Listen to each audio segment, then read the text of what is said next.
Muito obrigada, Tainá. Bom, agora à tarde, né, nós daremos início à sessão da primeira turma ordinária, terceira Câmara, terceira sessão, do período da tarde do dia 22 de setembro de 2020.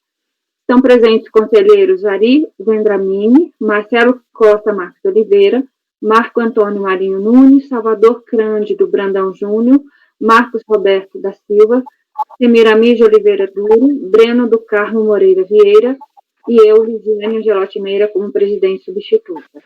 O conselheiro suplente Marcos Roberto da Silva participa da reunião devido à ausência do conselheiro Winderley Moraes Pereira. Nós temos sustentação agora nessa sessão do item 354, cujo contribuinte é SAP Brasil Limitada e relator é o doutor Ari Vendramini. Então, vamos iniciar o julgamento dessa sessão com o item 354. Tainá, você pode, por favor, chamar o patrono? Doutor Luiz Fernando. Ok, presidente, farei a convocação.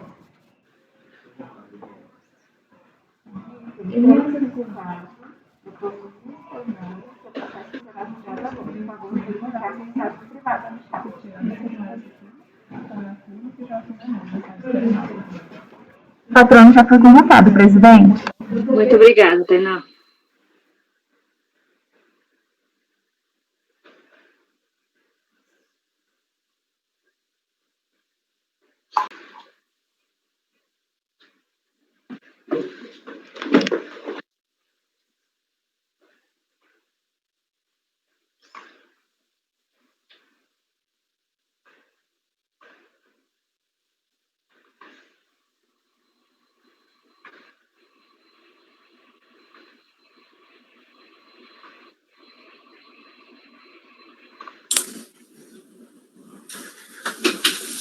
Boa tarde, doutor Fernando.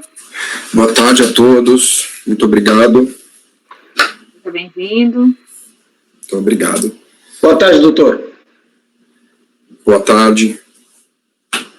Bom, então, nós vamos iniciar o julgamento do item 354, contribuinte SAP Brasil Limitada, e o relator é o doutor Ari, já está na pasta, né, doutor Ari? Por favor, a palavra é sua.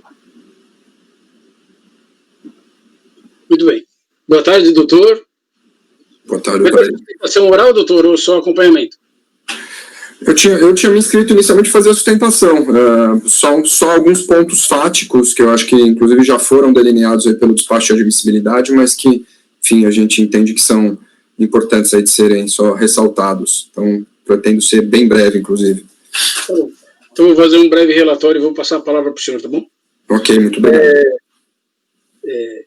Eu espero ser sucinto, o processo é muito grande, mas o processo é sobre CID remessas ao exterior e existiam 2 mandados de segurança que a empresa impetrou, que discutiam momentos diferentes da CID, e o processo, o auto de infração, era sobre as remessas para o exterior, que era incidência de pagamentos feitos pelo embargante a uma empresa que prestava serviços para ela e fazia parte do mesmo grupo econômico. Acontece que esse auto de infração tinha um mandado específico, um mandado de segurança específico, que discutia exatamente essa questão. O auto de infração foi lavrado com exigibilidade suspensa, apenas para garantia do crédito, e existiam guias de depósitos judiciais referentes a esse mandado de segurança dentro do processo. A discussão está toda em cima desse fato, mas acontece que dentro do processo existia um ofício da Procuradoria que dizia que os depósitos judiciais foram interrompidos. Acho importante, que acho que o doutor deve usar isso na sua argumentação. Esse ofício diz que os depósitos tinham sido interrompidos em razão de uma lei de parcelamento especial. Tá? E aí, no meu julgamento, por conta dessa interrupção dos depósitos, entendi eu que os depósitos não haviam sido em montante integral e apliquei a súmula 5 do CARF, que diz que são devidos juros de mora sobre o crédito tributário não integralmente pago no vencimento, ainda que suspensa a sua exigibilidade, salvo quando existir depósito no montante integral. Entendi naquela época que não havia o montante integral, por isso mantive a aplicação do juros de mora. A embargante vem hoje questionar esse procedimento. Esse é o relatório. Presidente, é isso que eu tinha relatado. Muito obrigada, doutor Ari. Passo a palavra ao patrono. Boa tarde, obrigado pelo relatório, doutor Ari. Acho que você conseguiu sintetizar muito bem aí o ponto da discussão dos embargos, e acho que só preliminarmente vale só explicar rapidamente que existem, essas medidas judiciais existem até hoje, ambas discutem CID, mas cada uma tem por objeto pagamentos distintos que têm base em relações contratuais distintas. A primeira ação de 2002, que é a ação alvo do ofício da PGFN, ela trata de pagamentos pelo direito de distribuir e comercializar software aqui no território nacional. A segunda ação, que é de 2004, discute a incidência da CID sobre pagamentos de serviços ao exterior intragrupo. Nas duas ações existem depósitos judiciais, e o objeto do processo administrativo é sobre esses pagamentos de serviços, como o doutor Ari bem pontuou aí no relatório. Então, acho que talvez tenha sido a existência de ambas as ações e de como isso tudo foi relatado no próprio termo de verificação fiscal que tenha levado a essa dúvida. Mas acho que o ponto primordial a se considerar aqui é que para a relação de distribuição e comercialização de software, sequer houve lavratura do auto de infração, porque a própria fiscalização considerou que a partir de 1º de janeiro de 2006, em razão da Lei 11.452 de 2007, não há mais que se falar em incidência da CID sobre isso. Então, o auto foi lavrado exatamente sobre os valores que foram remetidos ao exterior durante o ano de 2006 para o pagamento de serviços e que tem depósitos feitos nos autos do mandado de segurança de 2004. Então, esse é basicamente o pano de fundo, e aí tem dois breves pontos do próprio despacho que admitiu os embargos, que ele foi feito até um breve cotejo aí das guias de depósito, dos valores das guias de depósito com os valores do auto de infração, e até a soma de todos os depósitos feitos ao longo do ano de 2006 até excede ligeiramente o valor total lançado no auto, o que, portanto, indica que sim, houve depósito integral e suficiente do montante lançado. Um outro ponto que também vale a pena aqui só pontuar é que o ofício da PGFN ele diz respeito exclusivamente à ação de 2002, na qual se discute a distribuição e comercialização do software, a incidência da CID sobre esse tipo de relação contratual. E lá eles estavam falando que foram interrompidos os depósitos justamente porque a lei 11.452 de 2007 veio e declarou a não incidência da CID. Então, esse é o motivo da interrupção dos depósitos, e só para que fique claro que esse ofício não diz respeito aos pagamentos de serviço que são objeto do processo administrativo, mas sim de uma outra natureza contratual que não está em discussão aqui nos autos desse processo administrativo. Então, por tudo isso, a gente entende que, enfim, está comprovado nos autos aí a suficiência e integralidade dos depósitos, e estamos requerendo o provimento dos embargos, até com efeitos infringentes, para que, então, seja aplicada a súmula 5 do CARF, e reconhecido o depósito integral, para que seja afastado aí o cômputo dos juros de mora do total da autuação. Então, basicamente, são esses aí os pontos esses aspectos fáticos que são importantes aí de ser delineados, e encerro aqui a minha minha participação, já agradecendo a todos aí pela atenção, e, enfim, é isso. Obrigado. Muito obrigada, doutor Luiz Fernando. Se não houver nenhuma questão, podemos passar ao voto? Sim. Por favor, doutor Ari. Pois não. Eu vou ser breve, porque os fatos já estão todos expostos. Eu concordo que existe razão embargante, houve um lapso, eu fui induzido a erro na análise do processo.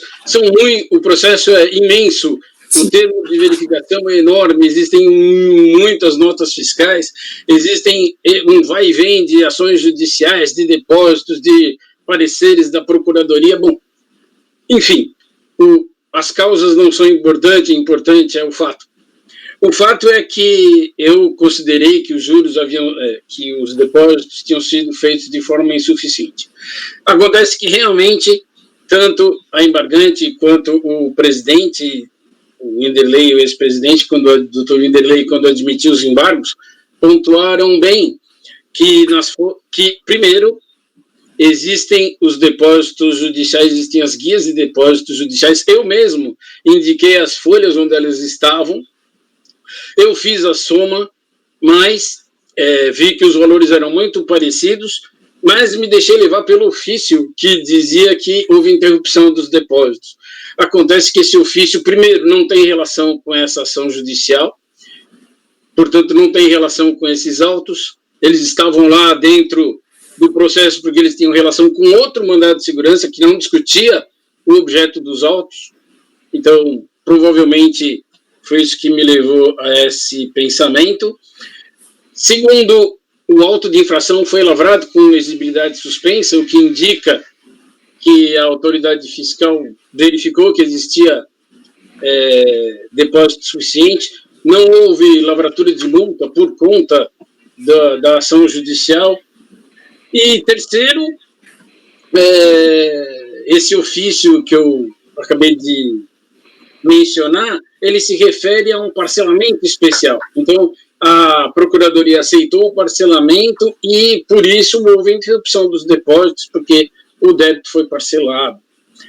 Então, por todos esses motivos, eu realmente cometi esse engano e, portanto, eu acolho os embargos de declaração, dou provimento a eles com efeitos infringentes para reconhecer que houve um depósito em montante suficiente, para aplicar, sim, a súmula 5, nesse caso, mas não para exigir os juros de mora, mas sim para eximir os juros de mora da hora embargante. Esse é meu voto, presidente.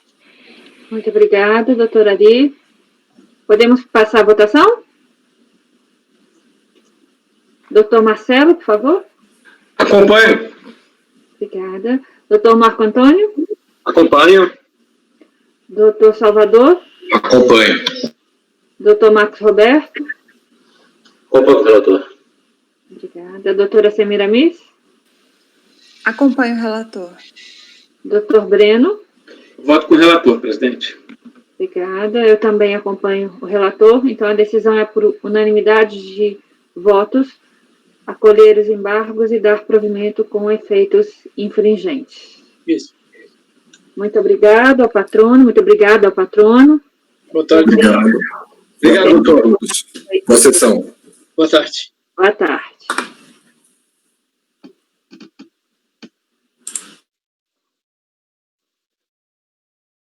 Bom, não temos mais sustentações nessa sessão. Podemos, então, voltar para a pauta, voltar de onde nós não julgamos. É o Marco, então? É o Marco. Qual que é o item, Marco? É o primeiro, o item 122. 122. Está lá na pasta já, tanto o 122 quanto o posterior, que seria o 128. Tá, o 122, que é a Servimédia. repetitivo, e o 128. Tá, eles vão ser julgados em separado? Ou só Não precisa de separação entre eles, porque se a gente apreciar esse primeiro, né, o segundo, o CL28, ele é parecido, as mesmas alegações do primeiro, mas com uma pequena restrição. E eu vou explicar quando eu estiver julgando esse primeiro. Sendo que a resignação da recorrente do segundo está contida no primeiro, apesar de serem de trimestres diferentes, né? Trata-se de pedido de ressarcimento. Então, esse primeiro aí, que é o 2012-10, ele se refere a ressarcimento de COFINS no cumulativo do segundo trimestre de 2007, enquanto que o segundo se refere à PIS do primeiro trimestre de 2008. Eu só não estou achando ele aqui na pasta. Vocês acharam? Liberados pela régua. Esse título aí, régua, né, que foi criado aí pelo Dr. Marcelo, então coloquei desse jeito. São processos, né, que não tinham sido incluídos por conta da régua, né, do valor de 1 milhão. Aí, quando essa régua foi aumentada... Aí... Liberados pela régua, para mim não aparece. Peraí. É o item 2 ali, está escrito 2 ali. Você vai fazer o 128, Marco? 122. O 128, as argumentações estão contidas. 4 a 8 de 2020, é isso? Isso. Não está aparecendo SEVMED. Isso, clica aí. 122. Não está aparecendo esse processo. Peraí. Para mim só apareceu o PDF. Não, mas você foi na pasta votos ou na pasta processos? Ah, tá. Vou voltar tudo. Marco Antônio. Deve ter ido em processo. Liberado pela parada justamente para não ficar aquele monte de arquivo, sair uma pastinha e atrapalhar a gente aí. Tá. Se quiser abrir o processo, 122. Lá, problema algum. Agora deu. Bom, para anunciar, então, nós vamos votar, na verdade, os itens 122 e depois do 128, Marco? Ou os dois juntos? Pode ser junto, porque o 128, as argumentações e resignações estão todas contidas. Eu vou explicar aqui no decorrer desse voto. Tá Bom. Então, vamos agora passar aos itens 122 e 128 da ata, cuja recorrente é SEVMED Comercial Limitado, e o relator é o doutor Marco Antônio. Por favor, doutor Marco, estiver pronto? Esse processo 122 é pedido de ressarcimento, né? Conforme já havia explicado, com fins não acumulativo no mercado interno, segundo trimestre de 2007. Em relação a esse pedido aí, a fiscalização efetuou um trabalho bem amplo e complexo nessa empresa. Essa empresa, a fiscalização começa informando que ela atua no ramo de comércio atacadista de produtos farmacêuticos, de perfumaria, tocador, higiene pessoal, entre outros produtos, estando a maioria deles incluídos no rol estabelecido pela Lei 10.147, de 2000, ou seja, com produtos com incidência monofásica. Isso significa que na operação de venda desses produtos, a alíquota do PIS e COFINS são reduzidas a 0 para a recorrente. E não é só isso, ela não atua somente com esse, é a maioria, né? Ela também comercializa produtos não incluídos nesse rol estabelecido da Lei 10.147. Para isso, a fiscalização, ela considera esses demais produtos como classificados normal. Ela faz a diferenciação entre produtos monofásicos e produto normal. Por quê? A fiscalização explica logo em seguida aqui, ó. Eu estou aqui na página 4 do relatório, né, do voto relatório, diz assim, ó, produto normal. O crédito referente a esse produto, ele pode ser usado desconto das contribuições apuradas de PIS e COFINS do próprio mês ou em mês subsequentes. Já em relação aos produtos monofásicos, né, não tributados para comerciante, que a alíquota é zerada, né, pode ser usado crédito para desconto das contribuições apuradas de PIS e COFINS, né, no próprio mês ou em mês subsequentes, compensação com outros tributos, né, ou então ressarcimento. Por isso tem essa diferenciação. Aqui, no relatório, eu também exponho como é que que foi replicado, na verdade, a DRJ, né, esse relatório aqui. É exposto aqui como a fiscalização executou os serviços da análise do crédito dessa contribuinte. Primeiramente, aqui, ó, está lá na página final, na parte final da página 4, item 26. Verificou-se que a empresa, em 2007, não seguiu corretamente o rol dos produtos sujeitos à incidência monofásica estabelecida na Lei 10.147. Então, na verdade, ela cometeu alguns erros na classificação desses produtos, na hora de registrá-los, né, em relação à NCM. A fiscalização detectou isso e efetuou essa correção, justamente para apurar adequadamente o crédito relativo ao ressarcimento, porque o crédito a ser ressarcido, conforme eu já falei, são aqueles relacionados aos produtos monofásicos, né. A fiscalização também verificou aqui que a recorrente ela teria misturado a classificação desses créditos, os ressarcíveis quanto os não ressarcíveis, em uma única forma, né, na DACON dela. E a fiscalização foi lá e efetuou também esse ajuste. Como é bem amplo, como é que se diz, detalhado esse trabalho fiscal, eu vou tentar fazer um resumo na medida do possível, mas também não tanto resumido, para poder vocês terem uma ideia bem adequada da situação.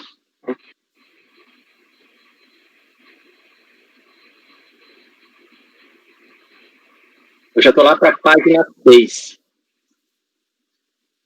A fiscalização detectou, lá no tópico 4.2, a inclusão na base de cálculo de outras receitas operacionais, esclarecendo que, intimado a apresentar documentos comprobatórios de lançamentos contábeis, separados por amostragem no mês 5 de 2007, lançados a crédito na conta 30.091, outras receitas operacionais, o contribuinte não apresentou os documentos solicitados, mas, por outro lado, em documento 7 de 2 de 2003, esclareceu que os lançamentos a crédito nessa conta referem-se a reembolso de verba promocional promovida pela indústria, em contrapartida à concessão de descontos, né, aos clientes em percentuais superiores.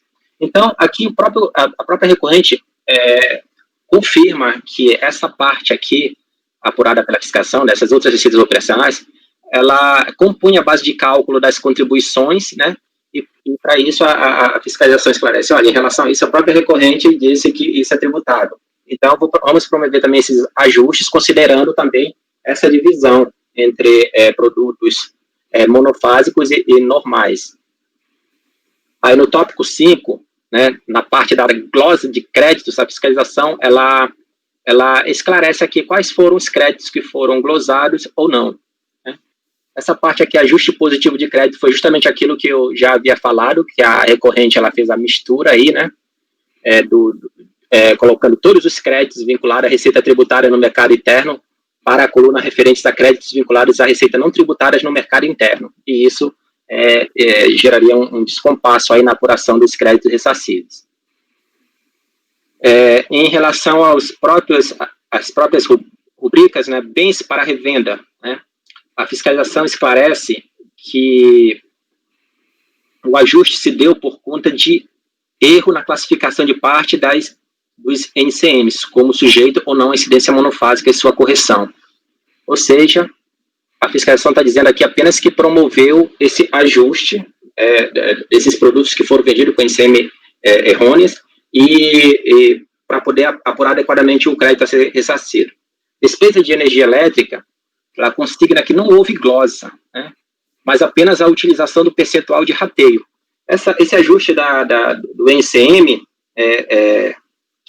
foi importante porque a fiscalização considerou como percentual para efeito de rateio entre ressarcível e não ressarcível a receita bruta. E é lógico que o código NCM influencia nessa apuração, esse percentual. Então, essa parte aqui da energia elétrica fez apenas a adequação ao rateio. Em relação a despesas de aluguel de prédio de pessoa jurídica, houve glosa. Essa glosa eu vou deixar para esclarecer mais à frente no meu voto. porque eu vou estar detalhando lá como é que seria essa glosa. Despesa de armazenagem e frete na operação de venda. Aqui também é um ponto que é atacado pela recorrente, então eu vou deixar mais para frente também. Despesas de contraprestação de arrendamento mercantil. A fiscalização consigna que não houve glosa na base de cálculo dos créditos, mas apenas utilização dos percentuais de rateio recalculados. Então, não teve glosa, apenas um ajuste em relação ao percentual de rateio. Outras operações com direito a crédito são itens constantes dessa rubrica aí da linha 13, em que a fiscalização glosou integralmente.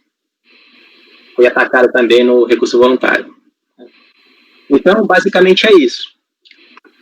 Houve manifestação de conformidade, a DRJ considerou a manifestação de inconformidade improcedente e não reconheceu o crédito em litígio. A recorrente foi certificada e apresentou aí, no final da página 14, recurso voluntário, em que a estrutura está exposta aí para vocês darem uma olhada.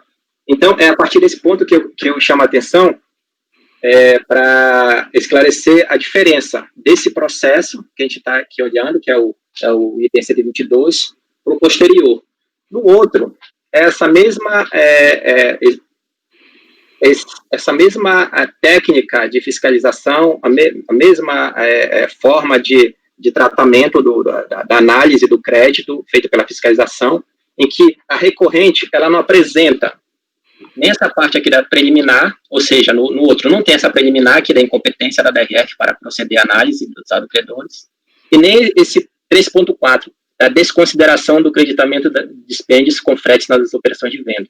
Então, o outro processo, ele se restringe à parte do direito do 3.1, 3.2 e 3.3. O 3.1 aqui, a recorrente está alegando a impossibilidade de se desconsiderar em processo posterior o saldo de crédito de meses anteriores, devidamente declarados em DACOM, e que é objeto de análise em outro processo administrativo. O 3.2 é crédito sobre custos e despesas vinculadas a operações com produtos monofásicos, e o 3.3 da apropriação de crédito sobre as despesas com aluguel de prédios de pessoas jurídicas. Então, esse processo aqui, como é mais amplo, quando a gente terminar aqui de analisar, a análise servirá para o próximo processo. Então, basicamente, é isso. Posso continuar aqui o voto? Podemos passar para o voto? Marcelo. Já terminou o relatório? Já. Eu estou com uma dúvida, Marco. Eu me antecipei e li aqui o seu voto. Tá, como de costume, muito bom. Mas ele de tão claro que ele acaba suscitando algumas dúvidas. Tem um processo administrativo, pelo que eu entendi, tem um processo administrativo, final 2010-99, que é um auto de infração. Se me permite, doutor Marcelo, ainda vou chegar nessa parte, eu não falei nada dele ainda não. Ah, bom, mas até por isso que eu perguntei se o relatório tinha terminado, porque esse 2010-99, ele não está aqui, né? Certo. Ele não está na pauta. Não. Ele já foi concluído? Eu vou dar uma lida aqui, porque lembrar de todos os detalhes desse processo... Eu quero te dizer, é porque esse processo é tão grande, Marco, que, por exemplo, o que eu vi aqui é que no processo 2010-99 houve glosas que impactaram o saldo de crédito desse processo aqui. Uhum. Então, se esse processo 2010-99 ainda está em aberto, eu ia chamá-lo à reflexão se não é o caso da gente propor um sobrestamento. Eu posso lhe responder isso, se eu me der um minuto, eu lhe respondo agora. Então tá bem, meu amigo. Muito obrigado. Eu lhe respondo agora.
Doutor Marcelo, eu achei que eu tivesse aqui com os dados desse processo, 2010 aí que o senhor falou, mas eu não estou aqui com ele na minha pasta, não. Então, eu tenho que chegar nessa parte para saber o que houve com ele.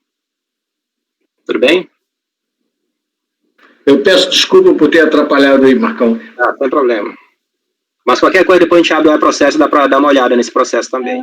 Eu vejo Se quiser se antecipar aí, a gente dá eu vejo aqui para você. Tudo bem?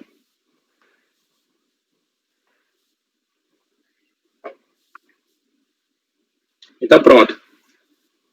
Preliminar.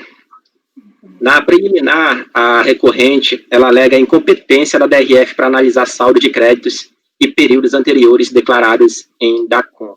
A argumentação em síntese da recorrente é o seguinte, que a DRF ela não teria competência para alterar valores de créditos da DACOM da recorrente. A competência da DRF ficaria limitada ao cotejo entre essas informações do DACOM e do PERDECOMP, né? E seria limitada a deferir ou indeferir o pedido de ressarcimento, e não de retificar. Essa competência seria exclusiva da DEFIS. Basicamente, essa argumentação. A DRJ não considerou procedente essa argumentação, disse que, eu repliquei aqui qual foi a fundamentação utilizada pela DRJ, mas eu vou sintetizar aqui para vocês, né? Vou lá para a página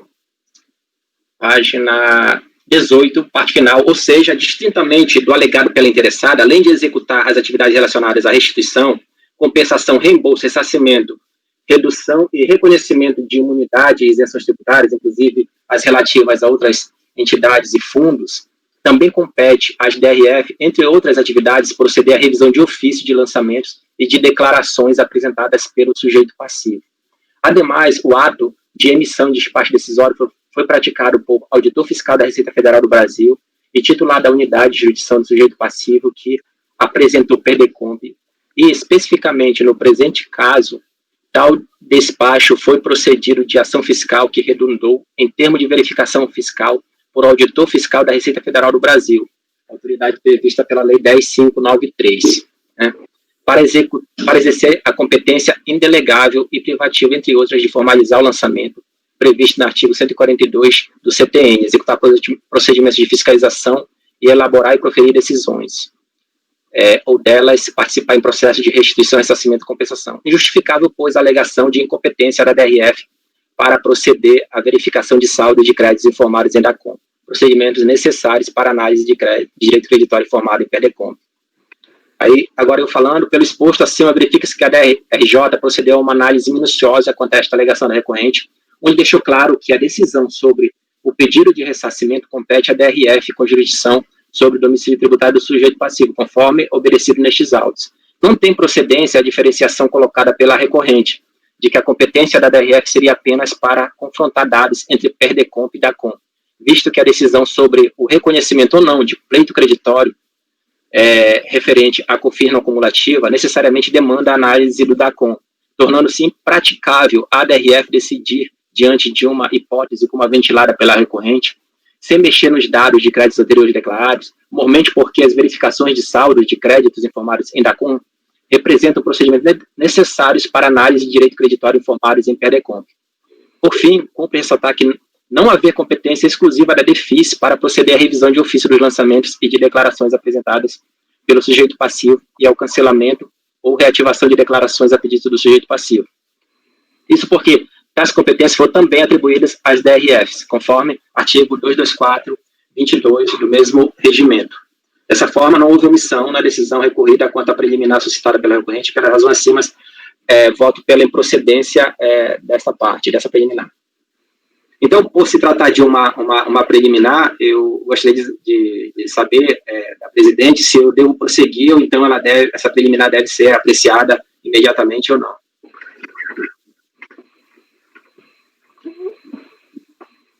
Acho que pode prosseguir. Ok. Marco, eu dei uma olhada no processo que o Marcelo mencionou. Na verdade, ele já está na Procuradoria, já houve o julgamento pelo CARF, houve um recurso especial que não foi admitido, e já está encerrado esse processo e foi desfavorável ao contribuinte. Estou tentando puxar pela memória aqui, porque eu já tinha visto isso. Eu tinha me preparado muito bem para esse processo, mas como eu acredito que eu tenha feito ele em fevereiro, ou em março... Não é a memória que resista, né? Aí eu procurei aqui, eu pensei, devo ter uma pasta aqui a respeito disso. Mas o que aconteceu? Teve acórdão no CARF, aí a recorrente não obteve êxito, teve recurso para a Câmara Superior, que não foi admitido, depois teve reexame desse recurso, que também não foi favorável à recorrente, foi para a Procuradoria, lá na Procuradoria, se eu não estou enganado, a recorrente está com uma ação judicial específica em relação a esse assunto aí. Parece ser algo assim, mas outro ano, outra situação, não é esse trimestre aqui. O trimestre aqui não tem nada disso, a gente dá... Cara, congelou. Então, vamos lá, eu posso continuar então, né? Por favor. Considerações iniciais. Assim como na manifestação de inconformidade, a recorrente contesta no recurso voluntário os seguintes pontos pertinentes ao mérito da contenda. Então, aqui os pontos que já foram mais atrás aí expostos. Desconsideração de saldo de créditos objetos de processos administrativos anteriores, glosa de créditos de outras operações na linha 13, glosas relativas a aluguéis e glosas com fretes na operação de venda. Então, eu vou seguir aqui a estrutura que ela adotou no recurso voluntário, justamente para facilitar a análise e também para evitar qualquer tipo de omissão ou então qualquer equívoco na apreciação da resignação da contribuinte. A impossibilidade de se considerar em processo posterior o saldo de crédito de meses anteriores, devidamente declarado em DACOM, e que é objeto de análise em outro processo administrativo. A recorrente, ela entende que o fisco não poderia desconsiderar esse saldo, tendo vista a existência de processo administrativo pendente de julgamento discutindo exatamente os mesmos saldos. Aduz que a decisão recorrida mantém o indeferimento sobre o ressarcimento objeto do processo administrativo de discussão, culminou em adentrar no mérito relativo ao saldo de crédito de meses anteriores, no final do exercício de 2006, o qual, por sua vez, encontra-se em discussão nos autos desse processo, 2010-99. Portanto, para a recorrente, a discussão relativa a saldo de crédito de meses anteriores já é objeto de outro processo administrativo, no qual foi apresentada a competente defesa e a pendência de julgamento final administrativo.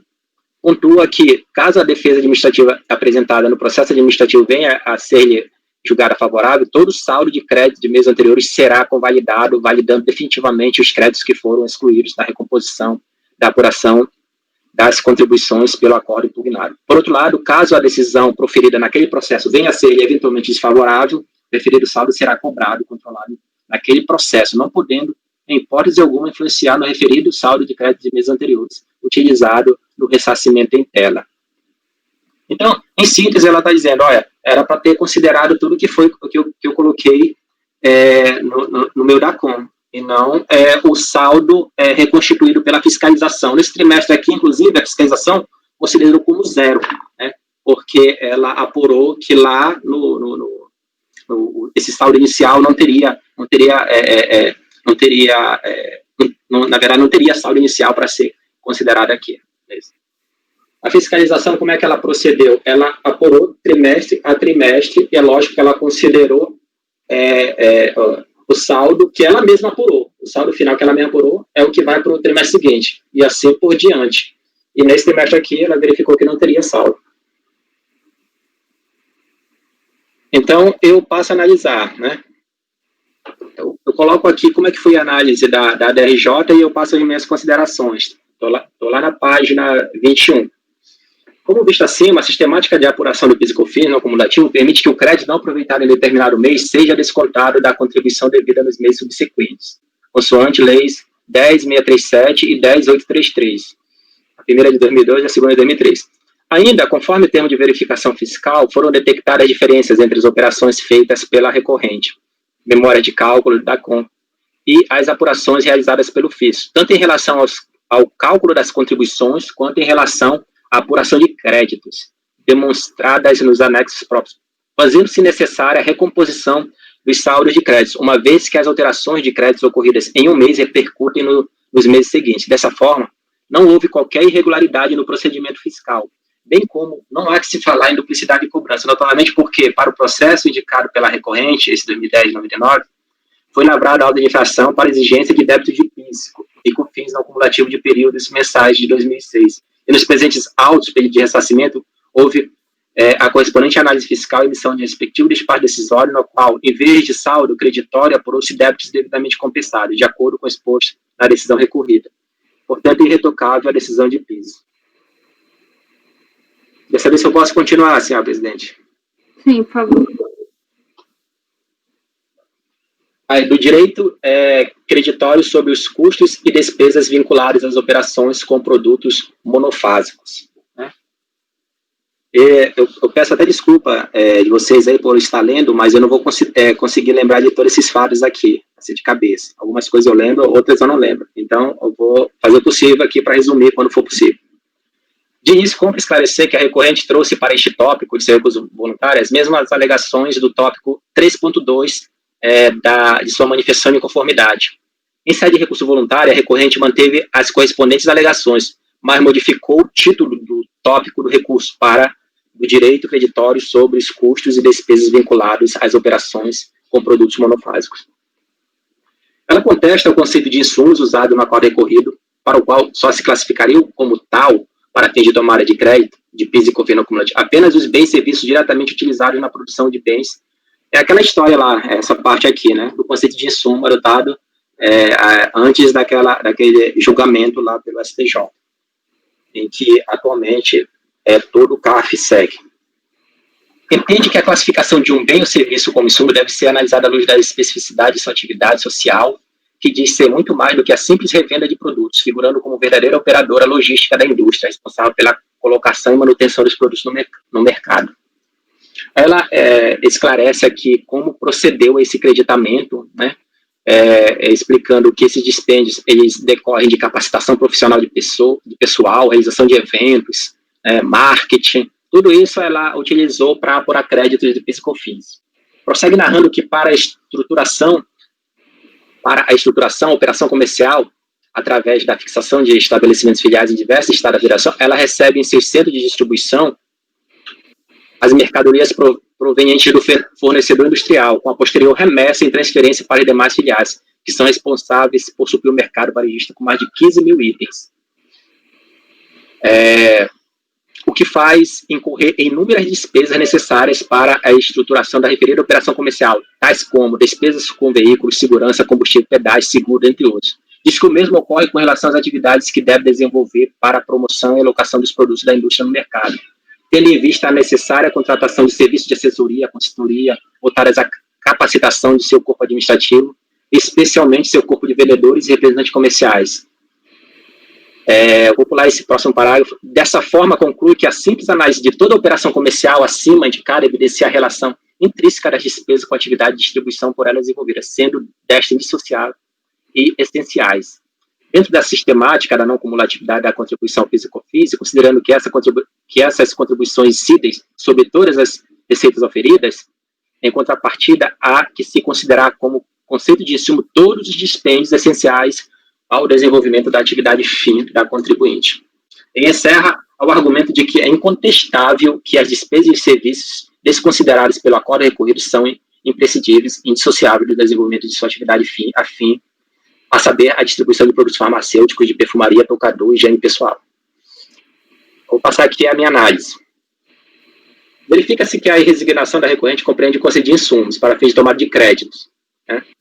Especificamente quanto aos créditos pleiteados na rubrica Outras Operações com Direito a Crédito, linha 13 do DACOM, integralmente glosadas pelo fisco. A recorrente entende que o referido conceito é amplo, englobando todos os custos e despesas que ela considera essenciais à sua atividade. A fiscalização, por seu turno, entendeu que nenhuma das operações da mencionada rubrica dão direito a crédito, em razão de não se enquadrarem em qualquer dos itens permitidos pela legislação, especificamente no artigo 3º das leis 10.637 e 10.833. Então, a glosa efetuada pela fiscalização refere-se a esses itens aí, que estão enumerados. Comissões sobre vendas, vai até viagens, né? A fiscalização faz uma pequena observação aqui em relação a combustíveis e lubrificantes, dizendo que há direito ao cálculo de crédito apenas na atividade industrial de prestação de serviço, mesmo assim, desde que utilizados na produção, fabricação de produtos ou na prestação do serviço. Não é o caso da Servimed, segundo a fiscalização. Com relação a despesas com serviços de terceiro, pessoa jurídica, verificou-se na contabilidade que trata-se de despesas efetuadas com prestação de serviços que não dão direito ao crédito, sendo serviços prestados por empresas de saúde do trabalho, Legião Mirim, promoção de eventos, estacionamento, recursos humanos, marketing, propaganda, entre outras. Aqui, da minha parte, eu concordo com as conclusões da fiscalização acima expostas e nesse ponto, a reforçar o entendimento aqui firmado, destaco os pertinentes trechos do parecer normativo número 5, da COSIT, de 2018, elaborado para apresentar as principais repercussões no âmbito da RFB, decorrente da definição do conceito de insumo na legislação da contribuição para o PIS e da COFINS, estabelecidos pela primeira sessão do Superior Tribunal de Justiça no julgamento desse RESP, 221-170 do Paraná, inexistência de insumos na atividade comercial. Essa parte aqui desse parecer normativo, a Receita Federal esclarece o seguinte: nos termos demonstrados acima sobre o conceito definido pela primeira sessão do STJ, somente insumos geradores de crédito da não cumulatividade da contribuição para o PIS e COFINS, nas atividades de produção de bens destinados a vendas e prestação de serviços a terceiros. Destarte, para fim de apuração de crédito das contribuições, não há insumo na atividade de revenda de bens, notadamente porque a esta atividade foi reservada a apuração de créditos em relação aos bens adquiridos para a revenda. Em razão disso, exemplificadamente, não constitui insumos geradores de créditos para pessoas jurídicas dedicadas à atividade de revenda de bens, combustíveis e lubrificantes utilizados em veículos próprios de entrega de mercadoria, transporte de mercadorias, de centros de distribuições próprios, embalagens para transporte de mercadorias, etc. Sem embargo, cumpre frisar que, na esteira das disposições aqui do inciso 2 do artigo 3º das referidas leis, das contribuições, as considerações anteriores versam sobre as atividades de produção de bens ou prestação de serviços, de revenda de bens, e não sobre as pessoas jurídicas que desempenham uma ou outra atividade. Assim, nada impede que uma mesma pessoa jurídica desempenhe atividades distintas e concomitantes, como, por exemplo, revenda de bens e produção de bens, e possa apurar crédito da não cumulatividade das contribuições na modalidade de aquisição de insumos em relação a esta atividade, conquanto lhe seja vedada a apuração de tais créditos em relação àquela atividade. Portanto, nessa parte aqui, eu estou votando pela manutenção da glosa. Gostaria de saber se eu posso prosseguir, senhor presidente. Então, aqui, no 3.4, eu acredito que já seja o penúltimo aqui. Não, é o penúltimo. Crédito sobre despesa de aluguel de prédio de pessoa jurídica. Isso daqui dá para resumir. A fiscalização verificou que esse prédio que se encontra locado a pessoa jurídica, na verdade, ele é de propriedade do sócio-gerente da pessoa jurídica. O que aconteceu nesse caso? O sócio-gerente, ele realizou um contrato de comodato com a empresa Pedra Azul Empreendimentos, e essa empresa Pedra Azul Empreendimentos efetuou a locação à empresa Servimed.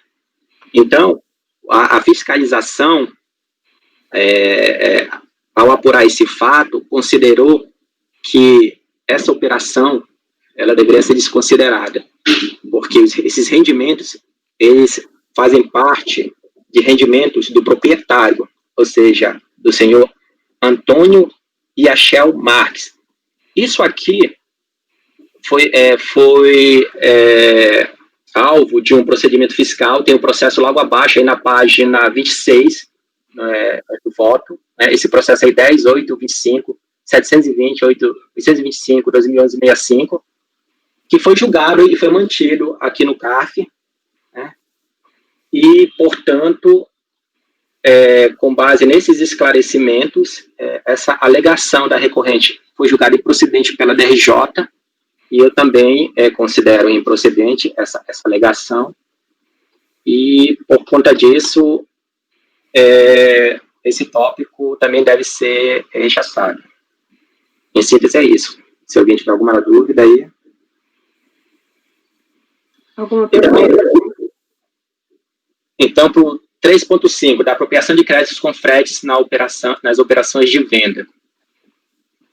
A recorrente alega não prosperar a glosa da base de cálculo dos créditos decorrente das despesas com fretes nas operações de venda, mantida pela decisão recorrida sob argumento de falta de comprovação da realização do dispêndio. Segundo a recorrente, conforme se afere da farta documentação já carreada aos autos, as bases utilizadas para a apropriação dos créditos guardam plena correspondência com os gastos incorridos, estando tais informações disponíveis nos arquivos digitais da contribuinte. Dessa forma, conclui a recorrente, não prospera a alegação exteriorizada pelo acordo, no sentido de que não teria comprovado a realização do dispêndio com fretes. Aprecio.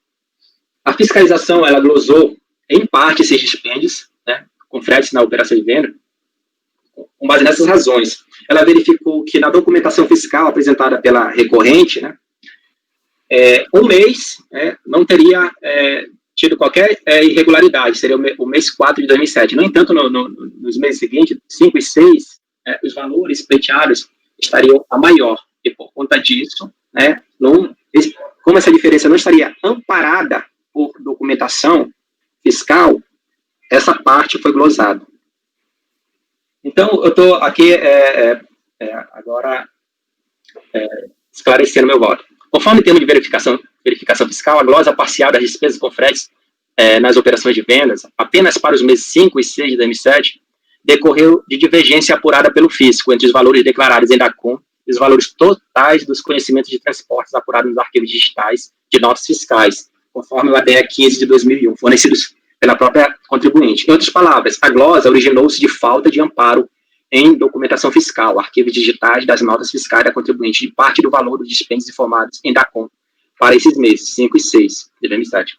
Em sede de manifestação de conformidade de recurso voluntário, a recorrente não carreou aos autos quaisquer documentos adicionais a desqualificar o trabalho fiscal nesta parte. Pelo contrário, limitou-se ela, em recurso voluntário, a afirmar que os documentos carreados aos autos justificariam os gastos incorridos, sem, no entanto, discriminar que documentos seriam esses.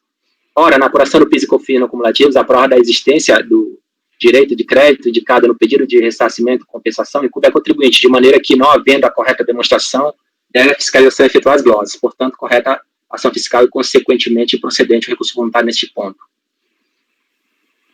Essa parte final é aquela parte em que os contribuintes encerram o recurso voluntário, solicitando a juntada de documentos posteriores e intimações ao patrono. Eu estou aqui esclarecendo, que quanto ao pedido para a juntada posterior de documentos, é na defesa inaugurar o momento processual adequado para a apresentação das provas que o contribuinte entende cabível, à luz do artigo 16, parágrafo 4º do PAF, Então, a prova documental deve ser apresentada juntamente com a defesa, precluindo o direito de fazê-lo em outro momento processual, salvo nas hipóteses excepcionais previstas em lei, acima transcritas aí, conforme eu transcrevi acima, o artigo 16, e não verificada no caso sob análise. E quanto ao envio de publicações, intimações ao patrono da recorrente, já existe súmula aqui no CARF, a 110, que fala que isso é incabível. Então, conclusão, diante do exposto, voto por negar provimento do recurso voluntário. Obrigada, doutor Marco. Alguma observação? Okay. Sim, Marcelo.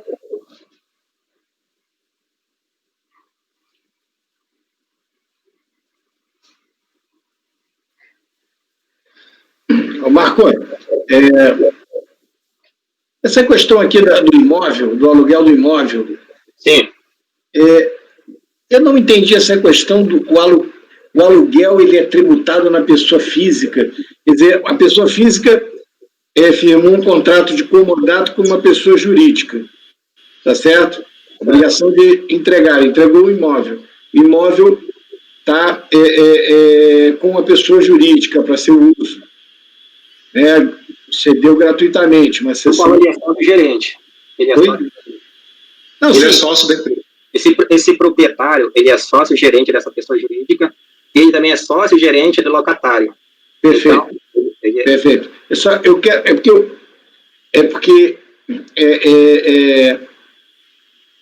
Para mim isso é indiferente, a não ser que a gente prove que a pessoa física continuou usando o imóvel e que o contrato, na verdade, não existiu. Né? Que haja alguma prova de que o contrato de comodato não existiu. Agora, o que eu queria entender é esse negócio do aluguel, quer dizer, a pessoa física colocou na declaração dela que recebia o aluguel diretamente da Servimed, é isso? Ele não colocou na declaração dela. Em processo de votação. E aí eu não entendi nada. Aí misturou as vozes aí, eu não... Pelo que eu entendi, se o Marcão vai falar depois, mas pelo que eu entendi, a pessoa física foi autuada por isso, e o CARF já julgou dizendo que o rendimento era da pessoa física, não era da pessoa jurídica. A pessoa jurídica sofreu uma autuação dizendo que esse aluguel era da pessoa física e não era da pessoa jurídica. Foi para a segunda sessão, não é isso, Marcão? E a segunda sessão... decisão do CARF. Marcelo, se você quiser dar uma olhada, está na página 26, tá? Tá aí, está esclarecendo isso tudinho aí. O CARF já apreciou isso, está dizendo, o rendimento de aluguel deve ser oferecido à tributação pelo proprietário do imóvel. A existência de contrato de comodato entre o proprietário e a pessoa jurídica, da qual é sócio, o contribuinte, não altera a sujeição passiva, mormente, se a pessoa jurídica aluga o imóvel a outra empresa, do qual o contribuinte também é sócio. Aí tem vários trechos aí do...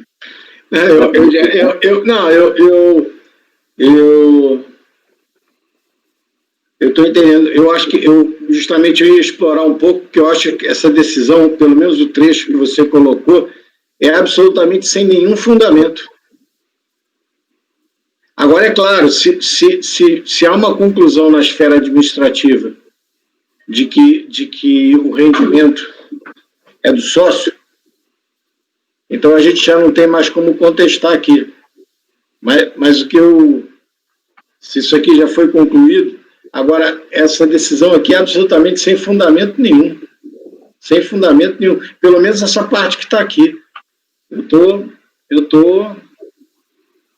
com medo. Mas tudo bem. Obrigado, Marco. Mais alguma observação? Não. Marco, que tal nós votamos primeiro o 122, repetitivos, e depois o 128? Tudo bem. Então, no 122, a conclusão é por negar provimento. Sim. Ok. Podemos votar? Sim? Doutor Ari, por favor? Parabéns, Marco, pelo voto. Ficou um tempo sem votar, mas agora deslanchou com o relator. Obrigada, doutor Ari. Então, nós estamos votando o item 122, que se repete no 123 a 127. Doutor Marcelo? O Marcão, ele continua treinando, ele não perdeu a forma, não. Ele estava com o personal trainer aí, e aí ele manteve a forma dele. Muito bom, Marcão, parabéns. Com o relator. Marco Antônio? Desculpe, Marcos Salvador. Acompanho. E agora sim, Marcos Roberto. Eu trabalho, né, Marco? Acompanho o relator. Obrigada. Doutora Semiramis? Acompanho o relator. Obrigada. Doutor Breno? Com o relator também, presidente. Obrigada. Eu também acompanho o relator.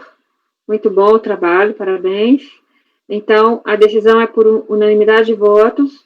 122, que se repete no 123 e 127, unanimidade de votos, negar provimento ao recurso voluntário. Acho que a gente terminou os da manhã, né? Não, ainda não. A gente não votou 128. Bem, então... Mas o Marcão disse que um está contido no outro. Mas é que eu não... Ah, tá, tem que fazer a votação. Votação, É de isso. ontem, Marcelo. Oi? É de ontem. Esses são de ontem. Caramba. De hoje nem começou, Marcelo. Deixa eu abrir 128 aqui. Então, nós passamos agora ao 128, cuja decisão, né, cuja proposta do relator, da mesma forma, é negar provimento ao recurso voluntário. Doutor Ari, por favor. Com o relator. Obrigada. Doutor Marcelo. Com o relator. Obrigada. Doutor Salvador.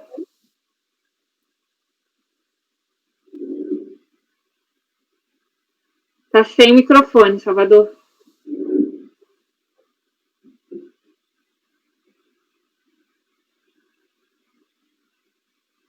Está sem microfone. Eu acompanho. Obrigada. Doutor Marcos Roberto? Também acompanho. Obrigada. Doutora Semiramis? Acompanho também. Obrigada. Doutor Breno?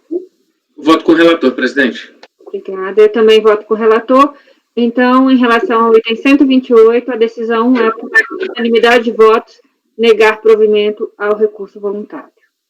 Então, com isso, encerramos a pauta de ontem. E passamos agora... seguimos na ordem ou escolhemos alguns processos mais simples? Acho que está para a gente na ordem ainda, né? A gente ainda tem aí um bom tempo. Vocês querem 5 minutinhos? Tomar uma aguinha? Aí a gente volta e segue a ordem. Obrigada, gente.